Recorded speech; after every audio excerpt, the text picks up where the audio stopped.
नमस्कार दोस्तों। तो ई दृष्टि करंट अफेयर प्रैक्टिस सेट जो चल रहा था उसमें ये चौथा सेट है। तो देखते हैं पहला क्वेश्चन क्या है। किस देश ने वर्चुअली प्रथम भारत यूनाइटेड किंगडम कॉन्सुलर वार्ता की मेजबानी की है? तो भारत ने प्रथम भारत यूनाइटेड किंगडम कॉन्सुलर वार्ता की मेजबानी की। तो विकल्प 20 का सही आंसर है। अच्छा, मेजबानी से याद आया, पिछले वीडियो में एक क्वेश्चन आया था कि कोविड-19 शिखर सम्मेलन का मेजबानी किस देश ने की थी, वर्चुअली मेजबानी? तो अमेरिका ने की थी। और ये पहला भारत यूनाइटेड किंगडम काउंसलर वार्ता की मेजबानी हुई है, भारत ने की है मेजबानी। नेक्स्ट देखते हैं। पर्यावरण, वन एवं जलवायु परिवर्तन मंत्रालय द्वारा जारी प्रेस विज्ञप्ति के अनुसार कितने भारतीय समुद्री तटों को प्रतिष्ठित अंतर्राष्ट्रीय ब्लू फ्लैग प्रमाणन मिला है? तो दो, इस वर्ष दो को मिला है। एक है कोवलम जिसकी अवस्थिति है तमिलनाडु में, और एक है इडेन जिसकी अवस्थिति है पौंडीचेरी में। तो दो को ब्लू फ्लैग मिला है। विकल्प ए इसका सही आंसर है। अच्छा, हमने एक समुद्री तटों से याद आया, एक हमने पढ़ा था ना विश्व तटीय स्वच्छता दिवस। तो 18 सितंबर को विश्व तटीय स्वच्छता दिवस मनाया जाता है, और ठीक इसके 12 दिन बाद यानी कि 30 सितंबर को विश्व समुद्री दिवस मनाया जाता है। तो ये दोनों दिवस याद रखने योग्य है। नेक्स्ट क्वेश्चन क्या है? नेक्स्ट है क्वाड नेताओं का शिखर सम्मेलन यानी क्वाड लीडर्स समिट 2021 कहाँ संपन्न हुआ? तो वाशिंगटन डीसी में संपन्न हुआ है। तो विकल्प डी इसका सही आंसर है।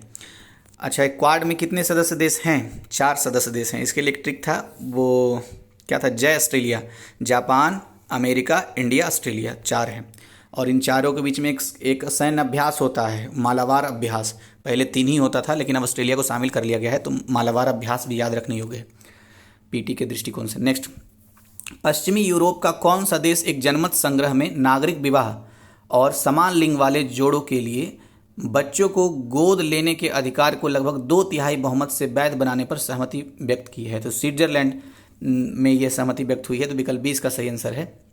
नेक्स्ट, केंद्र सरकार ने बैड बैंक परिसंपत्ति प्रबंधन के लिए किस कंपनी की स्थापना की? तो भारत ऋण समाधान कंपनी लिमिटेड। फिर से बोलता हूँ, भारत ऋण समाधान कंपनी लिमिटेड की स्थापना भारत सरकार ने की है। क्यों?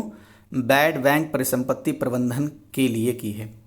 तो विकल्प सी इसका सही आंसर है। नेक्स्ट, वाणिज्य और उद्योग मंत्री पीयूष गोयल ने निवेशकों को सुविधा प्रदान करने और सूचना विषमता को कम करने के लिए कौन सा प्लेटफॉर्म लॉन्च किया है? तो national single window system platform को लॉन्च किया है। विकल्प डी इसका सही आंसर है। नेक्स्ट, भारत का पहला स्वदेशी उच्च राख कोयला गैसीकरण आधारित मेथनॉल उत्पादन संयंत्र कहाँ डिजाइन किया गया है? तो BHEL में डिजाइन किया गया है, BHEL हैदराबाद में डिजाइन किया गया है। तो विकल्प सी इसका सही आंसर है। नेक्स्ट, किसने गुजरात के 17वें मुख्यमंत्री के रूप में पदभार ग्रहण किया? तो भूपेंद्र पटेल ने। अच्छा, पंजाब के 16वें मुख्यमंत्री के रूप में चिरंजीत सिंह चन्नी ने पदभार ग्रहण किया है, और 17वें मुख्यमंत्री के रूप में गुजरात के मुख्यमंत्री बने हैं भूपेंद्र पटेल। तो विकल्प डी इसका सही आंसर है। नेक्स्ट, किसने राष्ट्रीय अल्पसंख्यक आयोग के नए अध्यक्ष के रूप में पदभार ग्रहण किया? तो राष्ट्रीय अल्पसंख्यक आयोग के नए अध्यक्ष के रूप में सरदार इकबाल सिंह लालपुरा ने पदभार ग्रहण किया है। और अगर आपको याद होगा, ये पढ़ा है अगर आपने इंटरनल सिक्योरिटी वगैरह में, तो सरदार इकबाल सिंह लालपुरा जो 3 सदस्यीय कमेटी बनी थी, वो भिंडरवाला जो पंजाब में अलगाववादी नेता थे उनको पकड़ने के लिए, तो उसमें से एक ये हैं सरदार इकबाल सिंह लालपुरा। और इन्हीं को राष्ट्रीय अल्पसंख्यक आयोग का नया अध्यक्ष बनाया गया है। एक अध्यक्ष होते हैं राष्ट्रीय अल्पसंख्यक आयोग में, एक उपाध्यक्ष होते हैं, और 5 सदस्य होते हैं। नेक्स्ट, अच्छा इससे जुड़ा कुछ और है। ये जो एक हमने पढ़ा था नेशनल वुमेन कमीशन के अध्यक्षा कौन है? तो रेखा शर्मा। फिर हमने पढ़ा था कि एयर चीफ मार्शल की नियुक्ति हुई है BR चौधरी की एयर चीफ मार्शल के रूप में। फिर हमने एक पढ़ा था कि नेशनल डेयरी डेवलपमेंट बोर्ड के अध्यक्ष के रूप में मिनेश शाह की नियुक्ति हुई है। तो ये भी कनेक्टेड था। नेक्स्ट देखते हैं, केंद्रीय मंत्री राजीव चंद्रशेखर ने कहाँ software technology park of India का उद्घाटन किया? तो कोहिमा में राजीव चंद्रशेखर ने, जो कि केंद्रीय मंत्री हैं, software technology park of India का उद्घाटन किया। कोहिमा नागालैंड की राजधानी है। तो विकल्प डी इसका सही आंसर है। अच्छा, आपसे एक क्वेश्चन पूछता हूँ, नागालैंड के मुख्यमंत्री का नाम क्या है? कमेंट बॉक्स में बताइएगा, ठीक है, गूगल भी कर सकते हैं। नेक्स्ट, केंद्रीय सूचना प्रौद्योगिकी मंत्री अश्वनी वैष्णव ने इलेक्ट्रॉनिक्स, अच्छा यही रेल मंत्री भी हैं, तो केंद्रीय सूचना प्रौद्योगिकी मंत्री अश्वनी वैष्णव ने electronics system design and manufacturing और सूचना प्रौद्योगिकी सक्षम सेवाओं में 42 यानी कि 42 उभरती प्रौद्योगिकियों में अनुसंधान को बढ़ावा देने हेतु किस योजना के दूसरे चरण की शुरुआत की है? तो विश्वेश्वरैया PhD योजना की शुरुआत की है। विकल्प ए। नेक्स्ट देखते हैं, हाँ, सहभागी ग्रामीण अर्थव्यवस्था और बुनियादी ढांचे को मजबूत करने के उद्देश्य से उत्तर प्रदेश के मुख्यमंत्री योगी आदित्यनाथ ने एक योजना शुरू करने की घोषणा की है। घोषित योजना का क्या नाम है? तो योगी जी ने एक घोषणा किया है उत्तर प्रदेश मातृभूमि योजना का। और ये किस लिए किया है? ग्रामीण अर्थव्यवस्था और ग्रामीण बुनियादी ढांचे जो है उसको मजबूत करने के उद्देश्य से सरकार चलाएगी उत्तर प्रदेश सरकार मातृभूमि योजना। तो विकल्प ए इसका सही आंसर है। नेक्स्ट है बहुराष्ट्रीय सैन्य अभ्यास जैपेड 2021 कहाँ आयोजित हुआ? तो ये निझनी रूस में एक जगह है, तो वहीं आयोजित हुआ है। तो सबसे पहला तो फैक्ट ये जैपेड 2021 किसके बीच का सैन्य अभ्यास है? तो इंडिया और रूस के बीच का सैन्य अभ्यास है। तो विकल्प सी इसका सही आंसर है। इंडिया का ही होना चाहिए, दूसरा का तो देगा नहीं जीके में, फिर भी एक बार देख लीजिएगा। अच्छा, ये कभी हमने पढ़ा था JIMEX, Japan India military exercise. तो ये दोनों देशों के नौसेना के बीच का अभ्यास है, सैन्य अभ्यास है।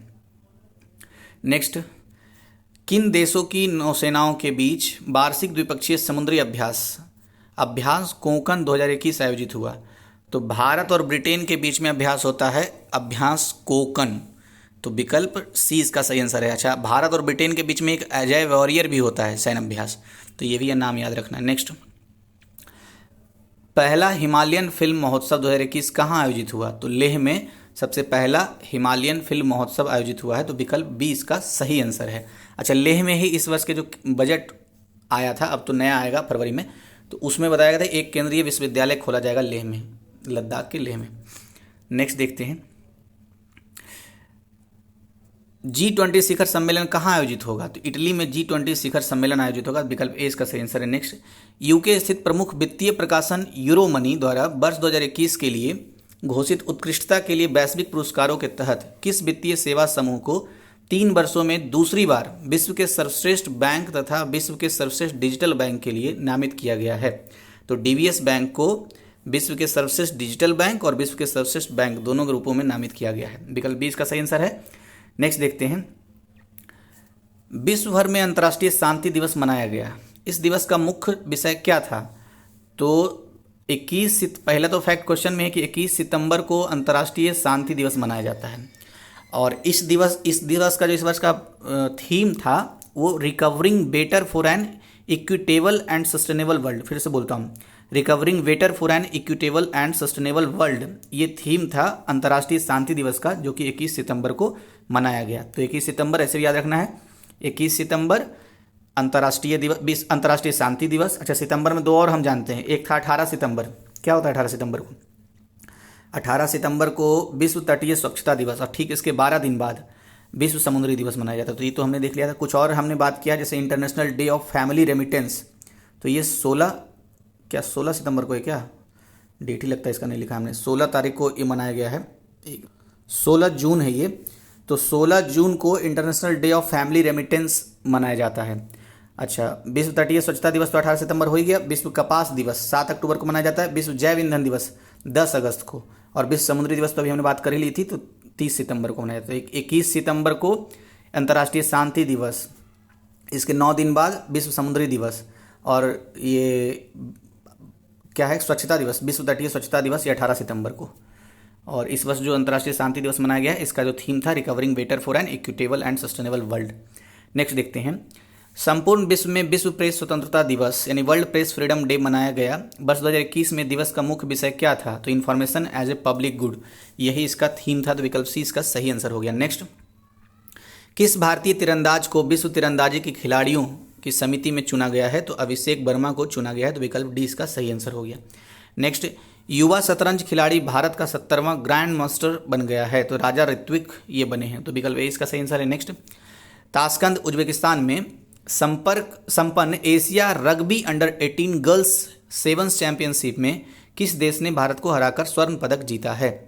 तो यूएई को हराकर भारत ने स्वर्ण पदक जीता। और क्या नाम था ये? अच्छा, हुआ कहाँ था ये? ताशकंद उज्बेकिस्तान में। और इस खेल का नाम है Asia rugby under 18 girls sevens championship में। तो भारत को गोल्ड मेडल मिला है। अच्छा, उज्बेकिस्तान से संबंधित एक क्वेश्चन पूछता हूँ। अराल सी आपको मिलेगा एशिया, मध्य एशिया के मैप पर। तो अराल सी से कौन कौन से देश की सीमा टच करती है? तो आप बताइएगा। नेक्स्ट, कमेंट उसमें बताइएगा। यूके इसका ट्रिक है, तो यू से तो उज्बेकिस्तान हो ही गया, एक और देश है कोई, इसके बारे में बताइएगा। नेक्स्ट है, किसके द्वारा भारत का पहला स्वदेशी क्रूज लाइनर शुरू किया गया है? तो स्वदेशी क्रूज लाइनर पहला जो शुरू किया गया है वो IRCTC के द्वारा शुरू किया गया। तो विकल्प 20 का सही आंसर है। नेक्स्ट, किस भारतीय गैर बैंकिंग वित्तीय कंपनी यानी NBFC द्वारा भारत का पहला यूरो ग्रीन बॉन्ड जारी किया गया है? तो पावर फाइनेंस कॉरपोरेशन के द्वारा भारत का पहला यूरो ग्रीन बॉन्ड जारी किया गया है। तो और ये पावर फाइनेंस कॉरपोरेशन लिमिटेड क्या है? NBFC है। तो विकल्प ए इसका सही आंसर है। नेक्स्ट देखते हैं, जम्मू कश्मीर के उपराज्यपाल मनोज सिन्हा ने कहाँ एक ग्राम पंचायत एक डिजिटल भुगतान सखी मिशन का शुरुआत किया है? तो पंपोर में किया है, और पंपोर ये जम्मू कश्मीर में है स्थान। नेक्स्ट, भारत में विश्व का सबसे लंबा एक्सप्रेसवे बनाया जा रहा है, इस एक्सप्रेसवे का क्या नाम है? तो दिल्ली मुंबई एक्सप्रेसवे विश्व का सबसे लंबा एक्सप्रेसवे होगा। तो विकल्प बी इसका सही आंसर है। नेक्स्ट, केंद्रीय अप्रत्यक्ष कर और सीमा शुल्क बोर्ड ने उत्तर प्रदेश में स्थित किस हवाई अड्डे को सीमा शुल्क अधिसूचित हवाई अड्डा घोषित किया है? तो कुशीनगर को घोषित किया। विकल्प ए इसका सही आंसर हो गया। नेक्स्ट, राष्ट्रीय सुरक्षा सलाहकार अजीत डोभाल की उपस्थिति में विशाखापत्तनम में भारत का पहला परमाणु मिसाइल ट्रैकिंग जहाज भारतीय नौसेना में शामिल किया गया। शामिल किए गए जहाज का क्या नाम है? तो INS ध्रुव। और INS ध्रुव क्या है? ये भारत का पहला परमाणु मिसाइल ट्रैकिंग जहाज है जो भारतीय नौसेना में शामिल किया गया है। नेक्स्ट, रेल मंत्रालय ने किस रेल संस्थान को बंद कर दिया? तो IROAF को, इसका पूरा जो फुल फॉर्म है भारतीय रेल वैकल्पिक ईंधन, शायद कुछ ऊर्जा वाला है, तो IROAF इसको बंद कर दिया है भारतीय रेल मंत्रालय ने।